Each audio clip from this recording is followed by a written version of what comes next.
Radio Publique Africaine.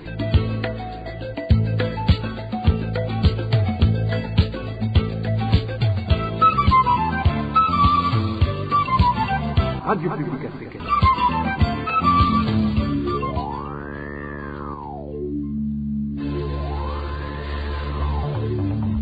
C'est le moment de suivre le journal parlé en français. À la présentation, Onésime Douchimakité. Bonsoir et merci d'avoir choisi la Radio Publique Africaine. Bienvenue à ce rendez-vous d'actualité de ce jeudi 22 septembre 2022, dont voici le sommaire.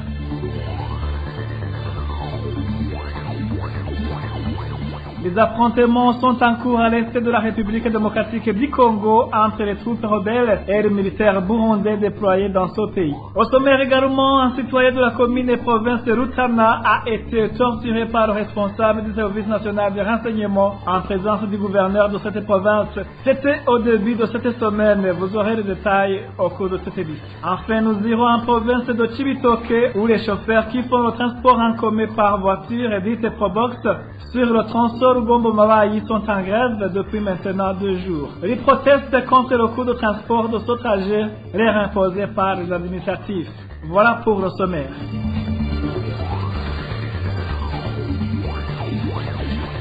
Bonsoir, débutons ce journal sur la page sécurité où des affrontements sont en cours entre les militaires burundais déployés en République démocratique du Congo et les troupes rebelles se trouvant dans ce pays. Selon les sources sur place, ces combats auraient déjà emporté beaucoup de militaires burundais. Le point avec Emmanuel Nyungeko. Les militaires burundais se sont affrontés avec les groupes rebelles du mouvement FNL d'Aloïse Nzabamhema ce mercredi vers 5 h du matin. Nos sources sur place font savoir que les pertes dans ces combats sont énormes. Les localités touchées par ces affrontements sont entre autres Namaramara, Naombe, Mugerero, Nangyale, Irachi et Mobanda. Selon les mêmes sources, les militaires burundais collaborent avec les FARDC dans le cadre du projet de la communauté de l'Afrique de l'Est visant à chasser tous les groupes rebelles opérant à l'est de la République démocratique du Congo. De plus, les informations en provenance de ce lieu de combat indiquent qu'avant cette récente attaque, les militaires burundais étaient tombés dans une embuscade tendue par les rebelles du FNL de Nzabamhema. Une embuscade qui, selon nos sources, avait causé des pertes tant humaines et matérielles côté FDNB. Cette attaque a été également suivie par une autre attaque qui, cette fois-ci, a opposé les militaires burundais et les groupes rebelles Mai Mai Twigwaneho dans une localité appelée Minembwe. Selon nos sources, depuis ces affrontements, les hélicoptères de guerre ne cessent d'évacuer les corps sans vie des militaires et les blessés. Contacté à ce propos, le colonel Floribert Biyereke, porte-parole de l'armée nationale, n'a pas voulu s'exprimer. Emmanuel Nyungeko, en page droits de l'homme et un citoyen de la commune et province de Rutana a été torturé par le responsable du service national de renseignement en présence du gouverneur de cette province. C'était au début de cette semaine. Ce citoyen est actuellement hospitalisé dans l'hôpital provincial. Cependant, les 2 autorités font fait de tout bois pour étouffer l'affaire. Pour ce faire, ils auraient donné ordre au personnel de la structure sanitaire en question de mentionner que son cas n'est pas grave. Plus de détails avec Inès Gakiza. Cet habitant de la province de Lutana, torturé par le responsable du service des renseignements en province de Lutana, est nommé Nitsubire. C'est un commerçant qui détient une boutique dans une localité appelée Bilongozi. C'est à une distance d'1 kilomètre du chef-lieu de cette province. Les informations recueillies sur place révèlent qu'il a été torturé lundi dans le bureau de ce patron du service des renseignements à Lutana, surnommé Pépé, en présence du gouverneur de la province. Notre source en commune Lutana indique aussi que la victime est en conflit avec le gouverneur et que leur procès est pendant devant la cour administrative. Ils devaient comparaître mardi de cette semaine en cours, ce qu'ils n'ont pas pu faire car la victime était encore alitée à l'hôpital de Lutana. C'est un commerçant de la localité d'Obirongozi, paraît-il qu'il est en conflit avec le gouverneur qui aurait saisi sa moto et ce commerçant a porté plainte. Le procès est à la cour administrative. Il devait s'y présenter mardi. Il a ordonné que ce citoyen soit torturé pour qu'il ne se présente pas à l'audience. Et puis, lorsqu'il était à l'hôpital de Rutana, on a voulu le faire sortir, mais c'était leur deal avec les prestataires de soins.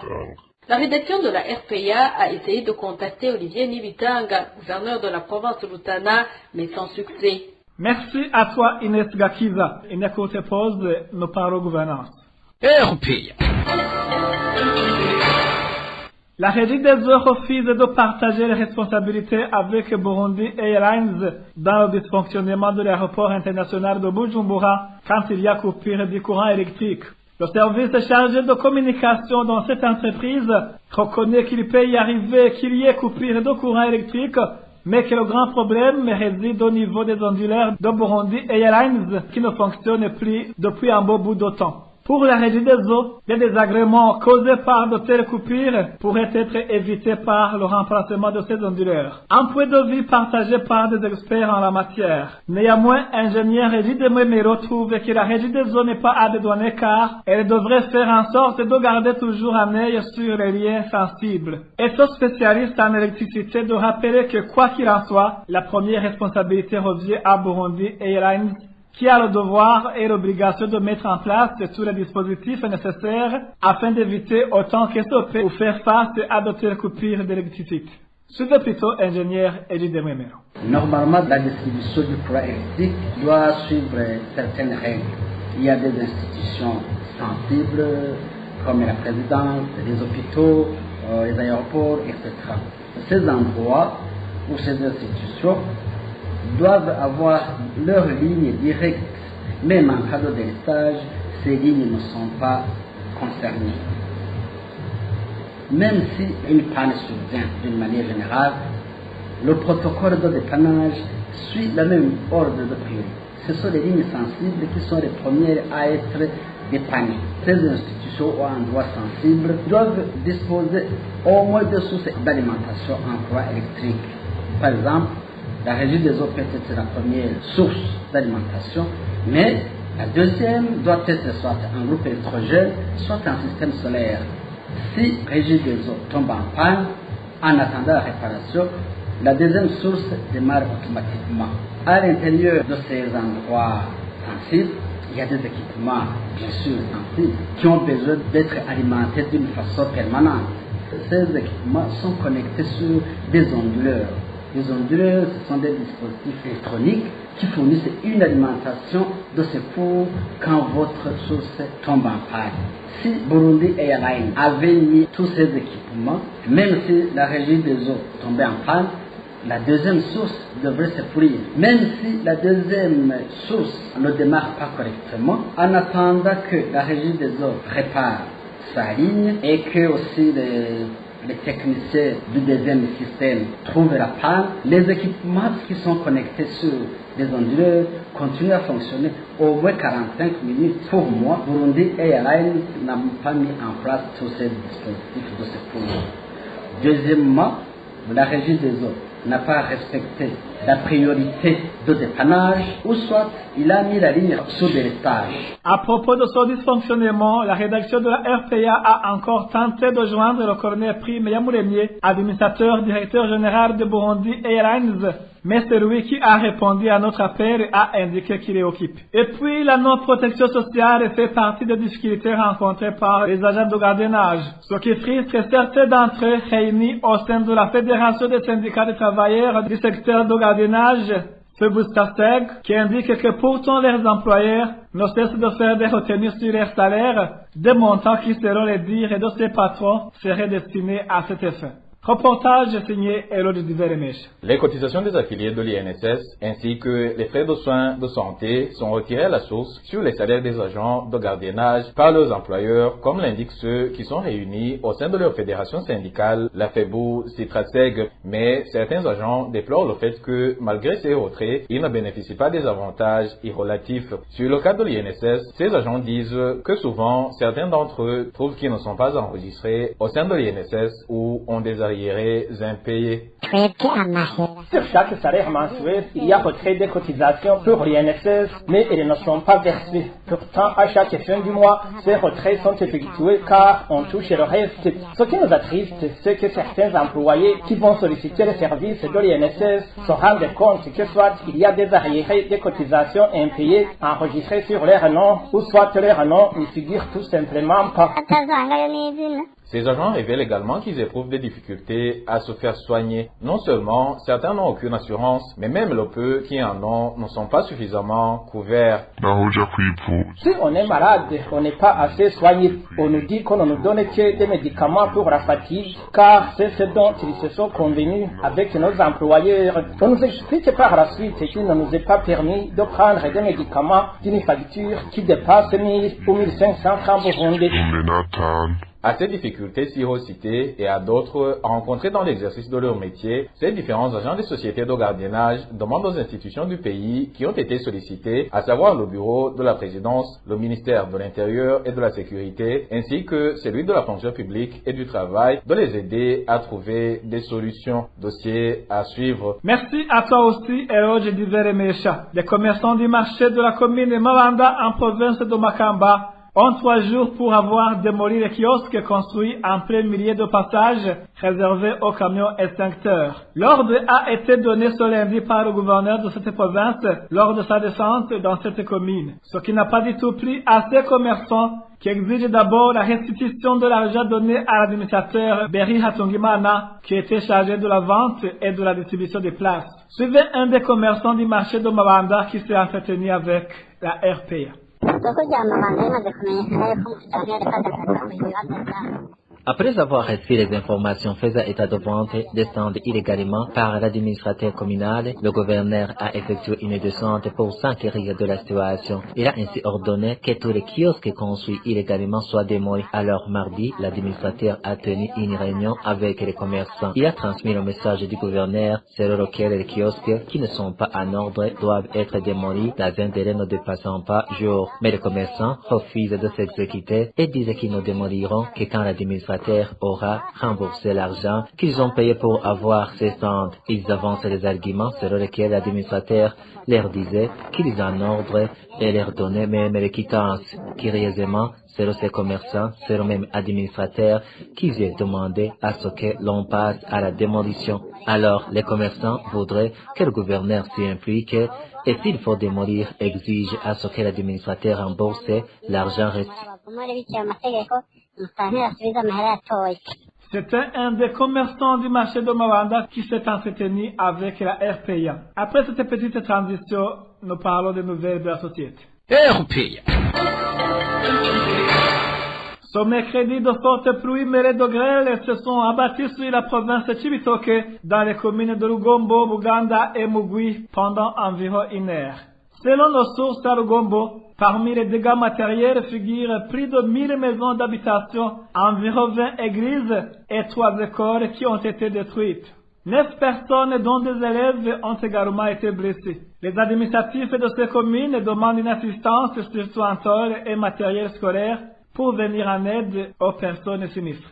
Toujours en province de Cibitoke, les chauffeurs qui font le transport en commun par voiture dite Probox sur le tronçon Lugombo-Mabayi sont en grève depuis maintenant 2 jours. Ces derniers indiquent qu'ils n'ont pas pu se mettre d'accord avec les administratifs quant au coût de transport de ce trajet. En effet, le tarif leur imposé risque de les mener droit à la faillite, compte tenu qu'ils s'approvisionnent en carburant au marché noir et à un prix exorbitant. Suivez le témoignage de l'un de ces chauffeurs. Tugiye kubitiringa ryose riraheze aha mu ntara ya Cibitoki atakitwa igitoro kiharangwa essence ntayihari tuyirose tuzironka kuri magendo ikibuni. Nous venons de passer une semaine sans carburant ici à Cibitoki. Si on parvient à le trouver, c'est au marché noir et là, une bouteille d'1,5 litre coûte entre 15 000 et 17 000. Nos voitures transportent 4 personnes, une personne devant et 3 autres personnes derrière. Normalement, elles devraient payer 6 000 ou 7 000 pour au moins récupérer les frais de carburant qu'on a dépensés. Mais l'administration nous oblige que le prix du transport soit à 4 000. Si nous le faisons ainsi, on peut même récupérer l'argent utilisé pour l'achat du carburant. Les pneus utilisent gratuitement, les frais d'assurance, le contrôle technique, la voiture peut même tomber en panne. Si au moins l'État nous exige les prix alors que ce carburant est disponible, mais demande le gouverneur de la province, au commissaire ou à l'administrateur de Mabayi, il faut savoir que les personnes que nous transportons sont pour les membres de nos familles. Elles aussi savent que nous n'avons pas de carburant. Pour le moment, ce n'est pas possible car une fois disponible, le carburant peut s'acheter à 3500 ou 3300 le prix officiel. Mais ça demande d'aller à Bujumbura pour être servi parce que toutes les stations de la province Cibitoke sont en sec. C'est la deuxième jour d'arrêt des activités. Nous avons arrêté de travailler parce qu'il y a un problème lié à la fixation des prix.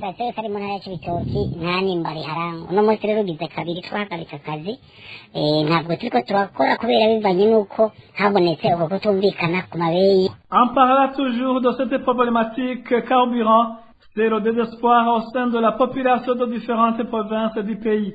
Pour l'essence, la situation reste alarmante, tandis que le gazoil est servi par très peu de stations-service. Selon des témoignages de la population, cela montre que la régie des eaux, qui a été chargée d'importer ce produit, est en train d'échouer. Le point avec Josiane Mouzanez. L'espoir de renormalisation de la situation n'a duré que le temps de la rosée. C'est du moins ce que disent ceux qui ont besoin du carburant dans leurs activités quotidiennes, mais qui éprouvent d'énormes difficultés pour s'en procurer. Pour eux, tout le monde espérait être servi à sa guise depuis que le président de la République avait annoncé qu'il avait pris en main la gestion du carburant. Mais aujourd'hui, la pénurie du carburant n'a fait que s'aggraver. Pire encore, aujourd'hui, les stations d'Interpétrole et Engen ne sont plus approvisionnées régulièrement en carburant comme avant. Mais malgré cela, le marché noir continue d'être florissant. Une bouteille d'1,5 litre communément appelée Kinju coûte 15 000 francs, tandis qu'un bidon de 20 litres coûte 130 000 francs burundais. Vous saurez que ce mercredi, sur 5 stations approvisionnées en carburant par la Régie des eaux en mairie de Bujumbura, aucune ne l'a été en essence. Merci à toi aussi, Josiane Mouzanez. En page santé, la campagne de distribution de moustiquaires a été prolongée de 4 jours pour que tous les ménages soient servis. Annonce faite par la ministre de la Santé publique. Dr Sylvain Zeimana qui se félicite du bon déroulement de cette campagne. Suivez. Pour des raisons variées, des rapports qui nous sont parvenus de terrain nous indiquent qu'il y a certains ménages qui n'avaient pas été dénombrés au dernier jour de la campagne et d'autres qui ont des bons mais qui n'ont pas encore reçu des moustiquaires.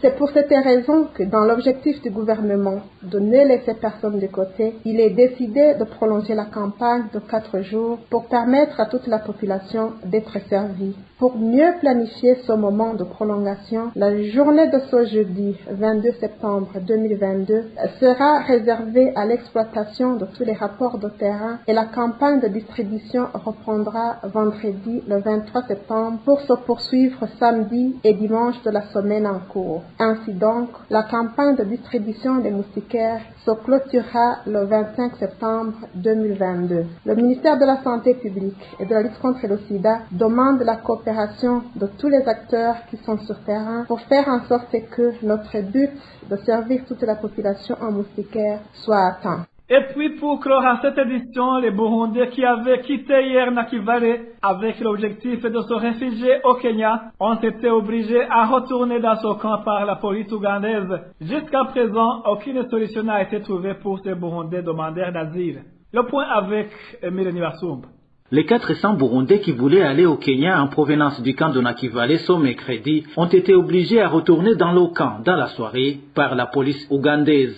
Selon les témoins, ces demandeurs d'asile ont été arrêtés alors qu'ils arrivaient au niveau de Kibingo. C'est à quelques kilomètres du camp de Nakivale. Dans la matinée de ce jeudi, ces Burundais étaient rassemblés devant le bureau du Premier ministre ougandais dans les enceintes du camp des réfugiés de Nakivale jusqu'à la fin de l'après-midi, lorsque les autorités du camp ont décidé de leur faire regagner le village de Kabazana. C'est dans ce village où ces Burundais viennent de passer environ 6 mois en dormant à la Belle Étoile, tout près de l'église Rehoboth, sans aucune assistance de la part du HCR. Nos sources nous précisent qu'ils sont rarement assistés par certaines organisations qui opèrent dans ce camp. Contactée sur le sujet, Smaya, l'une des chargées des réfugiés au bureau du Premier ministre ougandais, n'a pas voulu s'exprimer.